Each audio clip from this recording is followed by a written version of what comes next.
And we must remember always, even when we think we are 100% correct, we may in fact be 100% wrong. What does this then mean? It means you must respect the one who holds a view different from yours and pay attention when they differ, when they critique, and when they offer their suggestions. I must mention a few individuals. Start with Mr. Ramohapi himself. You know him, and I know how you know him, because when you don't see him in his usual flamboyance, his elegance, and his colorfulness, you miss him even when you are looking right at him. And so he is not that colorful today, but he is here with us in the flesh, representing the commencement of a journey. He marks the first step towards 100,000 houses. And so I acknowledge him gratefully this morning, together with his assistant and the team at the Ministry of Water and Human Settlements. I recognize other ministers who are here with us, each one of them carrying a heavy assignment of concrete, measurable, impactful deliverables. These deliverables, and they will indicate what their ministry deliverables are, will not run for an inordinate amount of time. They are compressed in time. Our assignment is time-bound. I have said, I maintain, and I'll say it tomorrow and the day after, this country is going to look spectacularly different within the next 3 years. That's a time frame. This country is going to look and feel spectacularly different in the next 3 years. The assignments that we all carry are compressed in time, and they are concentrated in target. What are the targets? Ramohapi says 100,000 houses. We've said 100,000 jobs. I have said we must deliver 10 billion US dollars in foreign direct investment inflows in the next 12 months. Targets, concentrated targets. We declare them up front. We declare them so that you know what you measure us against. And as that Irish playwright Samuel Beckett says, try, fail, try again, fail better. We will try, we will fail in instances. We will try again, maybe fail again, fail better. We are all going to fail our way to spectacular success, and we are going to do it within the next 3 years.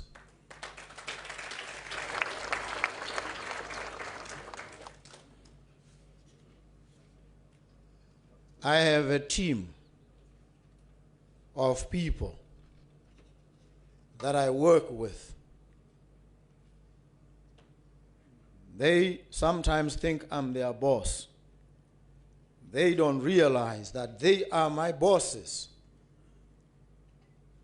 and that above them and above all of us stand that unnumbered throng of citizens on whose behalf we hold these positions, and for whom we must deliver.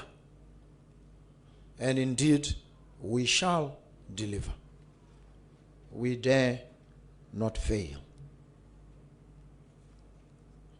All these ministers carry these responsibilities, and they take them seriously. They are supported by public officers, many of whom come from a culture perhaps different from what we are trying to inculcate. Different culture it was then. Different culture it is that we are presenting. A culture of selflessness, a culture of humility, a culture of appreciating always that the people for whom we do what we do expect us to give our all for them, and that we shall do. Many of these individuals in the public service work hard in the most difficult of circumstances. Why are they in these difficult circumstances? Sometimes we forget the history behind where we are. We become ahistorical and atemporal. And this atemporality leads us into grave error. We as a country, for a very long time, operated what was deliberately designed to be a low-wage economy. You must understand this. A low-wage economy. We thought, or it was thought by the leadership, that this low-wage economy would attract truckloads of foreign direct investment. It hasn't. But what it has attracted is a generalized wholesale impoverishment of our people, including those who are employed, gainfully employed. And so when doctors complain about their low wages, which complaints are valid, undeniable, teachers are complaining on the other side. Nurses are complaining. Police officers are complaining. Members of the army are everybody. There's generalized discontent about these historical, systemic injustices, if that we may call them. And we need to wrestle with these on the trot. And so when the accusations come flying in thick and fast, we need to bear them with fortitude, appreciating that while we did not create these circumstances, we are charged with the responsibility of resolving the crisis attendant upon these circumstances. We can't run away from this. And I will say to you today that any president of any country who wants to be president for more than 10 years, anybody who has that ambition is instantly a failure. You can't want to do this job for more than 10 years. You can't, if you are serious about it. If you take the job seriously, you can't do it for more than 10 years. You can't. And anybody who sticks with presidency for more than 10 years, that's a surefire indication that he has failed and he has no intention. He doesn't understand the job. So we're going to do this in the shortest possible time. We are here today with a deep sense of pride and responsibility to launch this project, this segment of a larger and unfolding narrative of 100,000 houses. We begin with the first 3,000 that we are going to deliver in 24 months maximum here.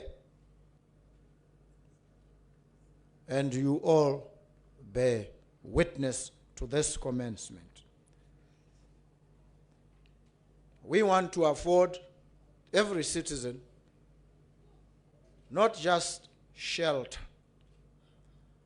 but an opportunity to own real property. This is not just a project to build houses and provide shelter in the short term. It is the beginning of one of the most ambitious projects of wealth transfer ever undertaken in this country. At the end of this project, at least 100,000 individuals and or households must have title or be in the process of working towards the acquisition of title to real property, a house. Very, very important.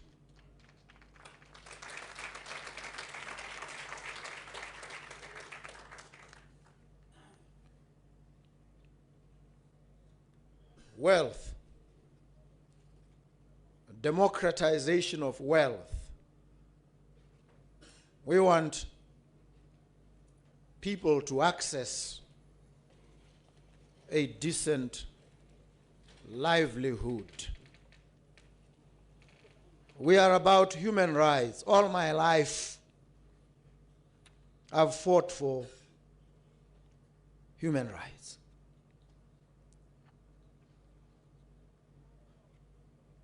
Animated by the appreciation that these rights are not given by me. The natural law theorists tell us that these rights flow from God Himself. So, if they were not given by me, they're not even given by the Constitution, by the way. Make no mistake about this. The Constitution doesn't confer. It recognizes rights that pre-exist, predate the Constitution itself. And the Constitution is valid only to the degree that it fully recognizes and promotes the enjoyment of these rights.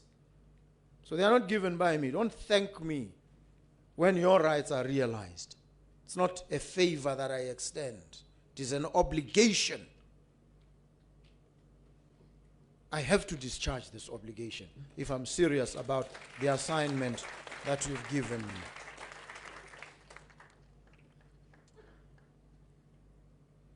There's a vision. There's a reality, the current reality. When I taught law, I taught an aspect of law. They call it jurisprudence, where you go crazy. You venture into different realms of thought. They trained me that there's something, the is proposition and the ought proposition. Is and ought.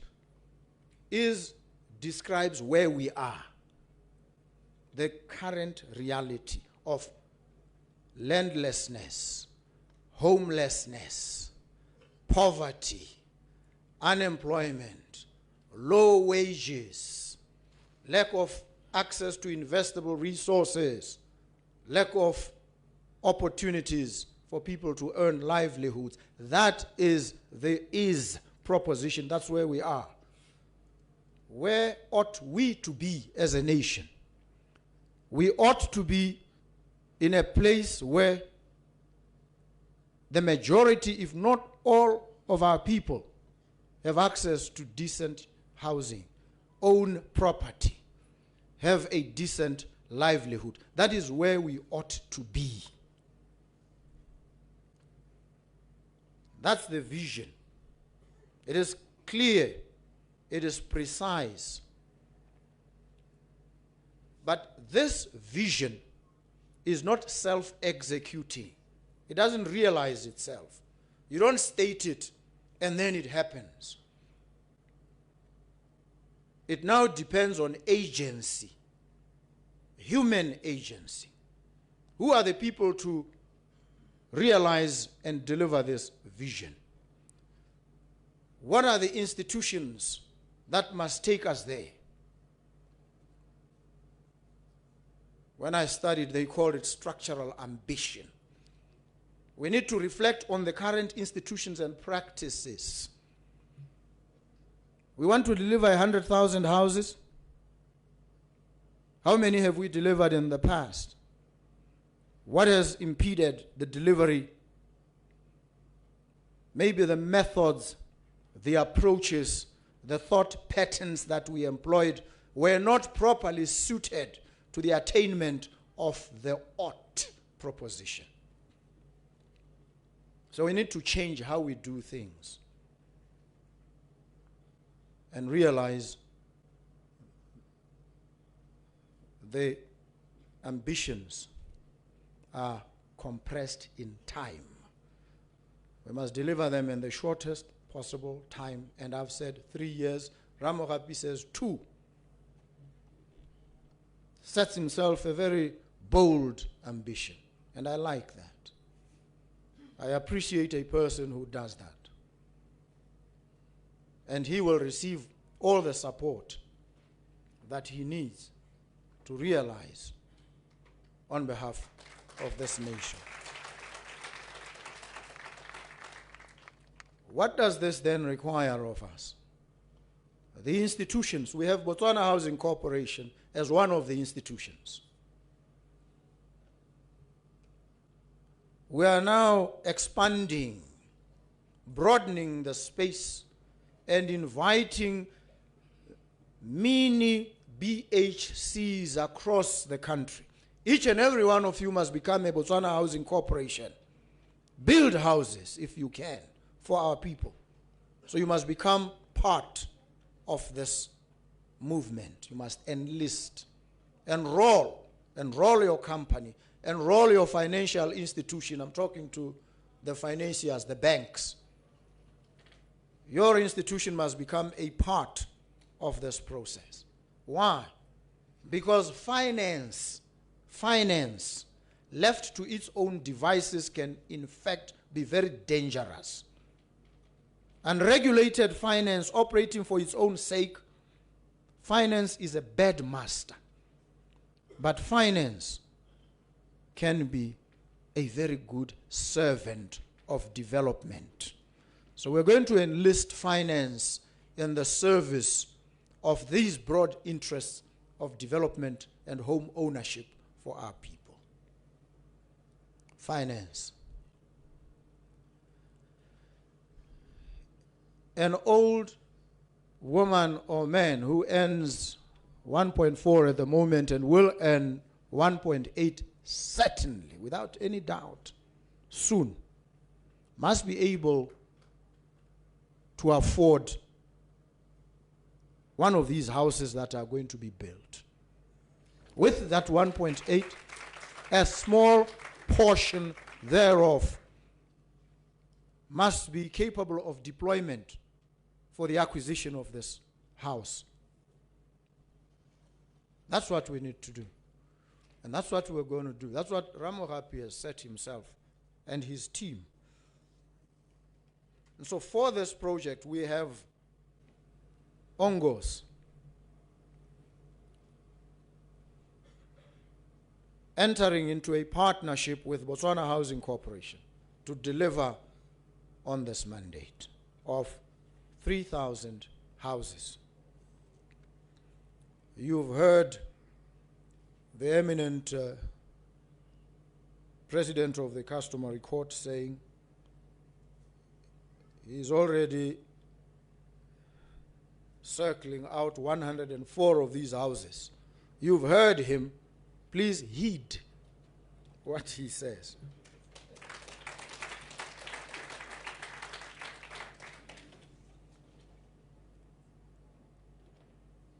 There's a dire shortage of accommodation across the country. It is at crisis levels. And as they always say, we must not waste this crisis. Finance must deploy.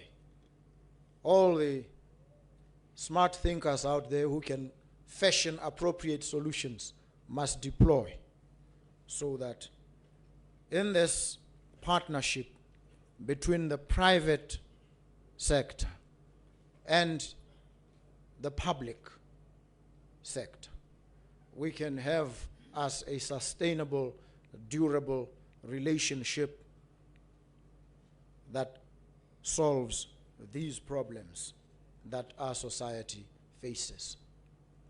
They suggest to me that direct and indirect jobs will be about 30,000. And those indirect jobs must reward labor at the lowest level, 4,000.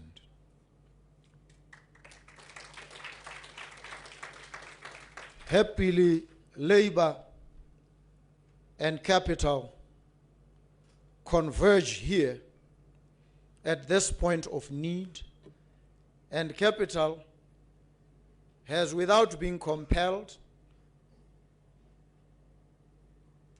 it has been persuaded to accept the 4,000. There's no legislation compelling. But there's a moral argument. There's a forceful moral argument to be made in favor of 4,000. There's an economic argument, again, which I've made so many times. I'm not an economist, but I specialize in everything. I have to.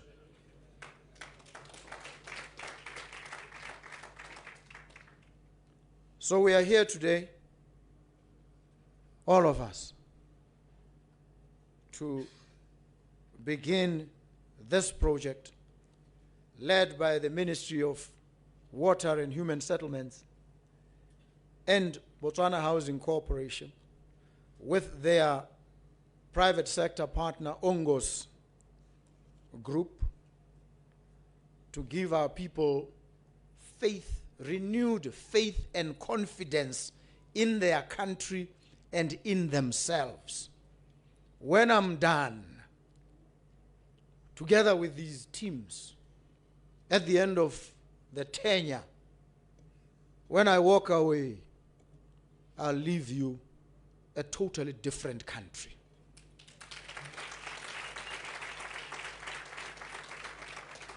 Of that I can assure you. I am not in the slightest doubt about that. And it will be demonstrated to you. You will see. And some say 2029 there will be a campaign. I will not campaign. You will campaign. The people of this country will campaign vigorously then on the basis of what they would have seen, witnessed, experienced, felt. So this project marks the beginning. There is a local leader, a part of the Ongos Valley development. The gentleman is a citizen of this country, who has been concerned about some of the challenges the country faces, has wrestled with trying to come up with solutions, and he reached out to business partners and associates of his, and he brought them here, forged this partnership. His name is Lennox Solar. Maybe, I don't think you've seen him. May he stand again so you see him. He's not an old man, fairly young, able to concern himself with these serious matters and take action. May he be an abiding inspiration to other young people across the breadth and dimensions of this country, that they also can come up with solutions to many of these intractable difficulties that our country faces. We look to the marauding energies of our young people, their creativity, their prodigious intellect, their restlessness. We urge them not to direct those energies to drugs. They must direct those energies to fashioning solutions for the problems that their country faces. 3,000 here. We want 1,000 across each constituency.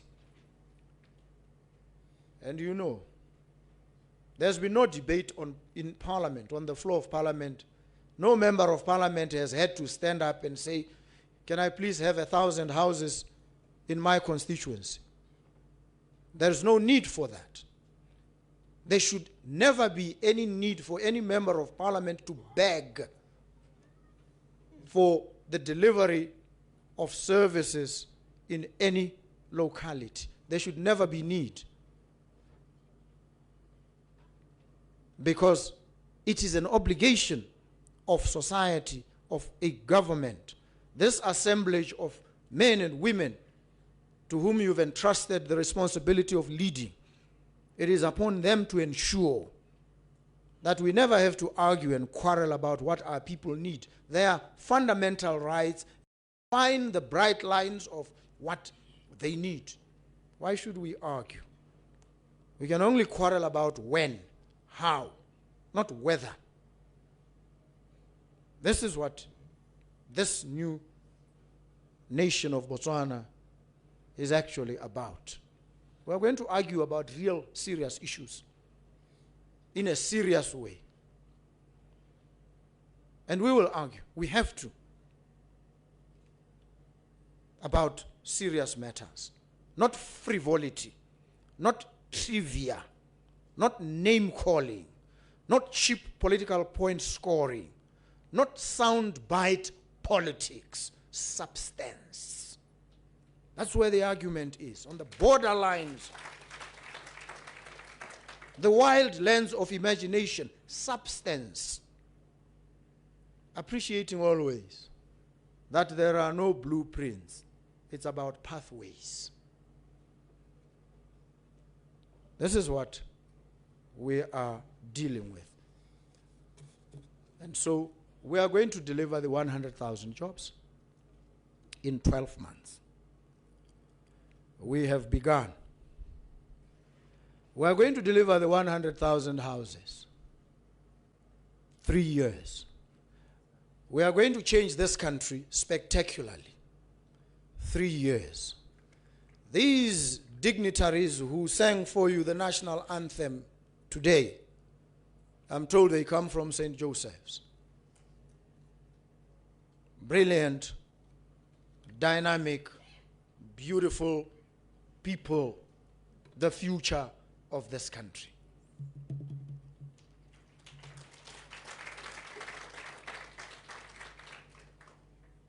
What is this generation going to bequeath to them? What legacy?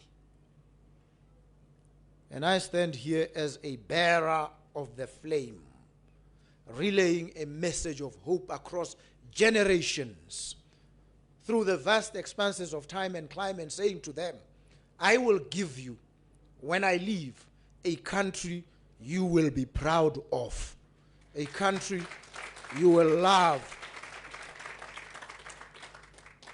and a country that will respect you and uphold your rights. Then you will know. You will appreciate what it means to have for a president a fighter for human rights.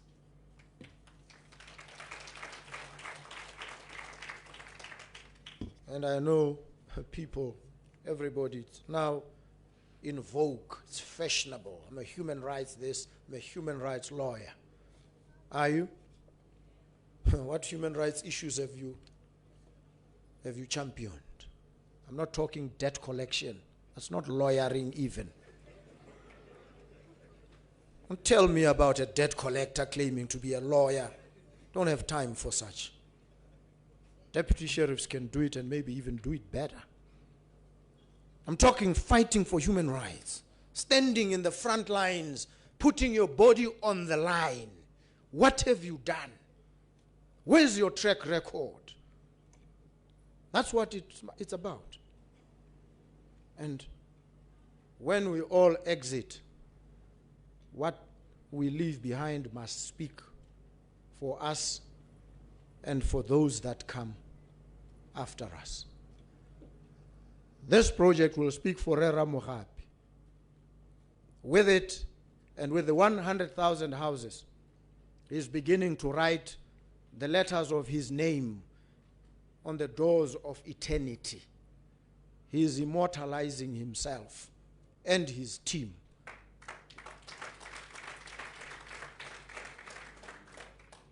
The eternal life that he will inherit, he is beginning to claim now.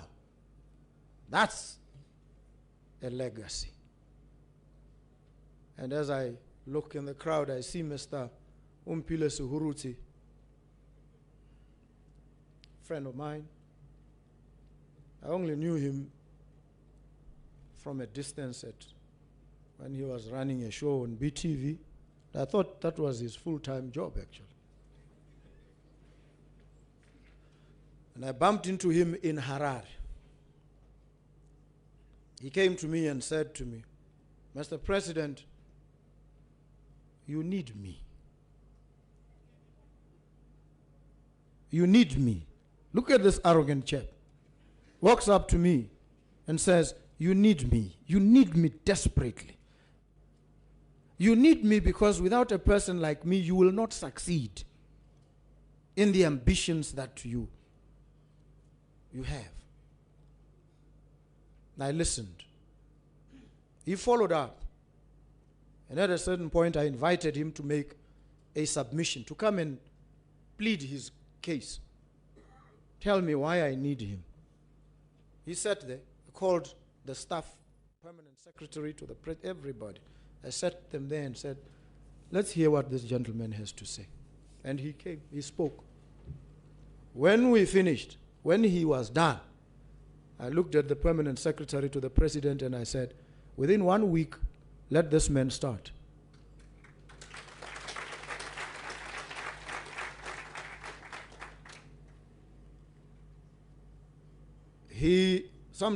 These days I'm not sure between him and I who's the boss. Because he calls me in the middle of the night, 10 p.m., 11 p.m., 12 p.m., and he bounces off things that he's doing and he wants done. And I wake up and I engage with him. He's an implementer, focused on delivering. And I'm proud of the decision I took that day to have him join the staff of the Office of the President.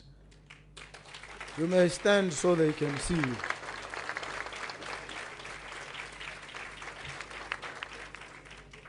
I'm sure you've seen him a lot on TV, giving people grief. He gives me grief. And we want more such people who will walk up and say, I can do this. Please give me a chance to do that. And let the results then speak for you. Very important and we have the talent, we have the skill, we have the energy, we have the zeal. Let's put it to good use. And so this morning I am humbled and greatly overjoyed to be part of this unfolding narrative of spectacular success for the country. Bonno Target 3000, partnership between the government, Botswana Housing Corporation, and Ongos Group. I'm most grateful for this great and epic project, and I applaud every effort. I recognize every idea that went into designing and now delivering this project. And so thank you very much. It gives me great pleasure then to officially declare the launch, and launch indeed, the Bonno Target 3000 housing project in this particular locality, in this constituency, at this point of time. Thank you. Thank you so very much.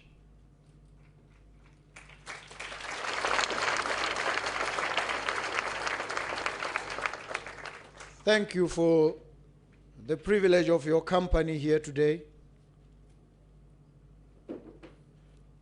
and the pleasure of your kind attention. Thank you. Thank you very much.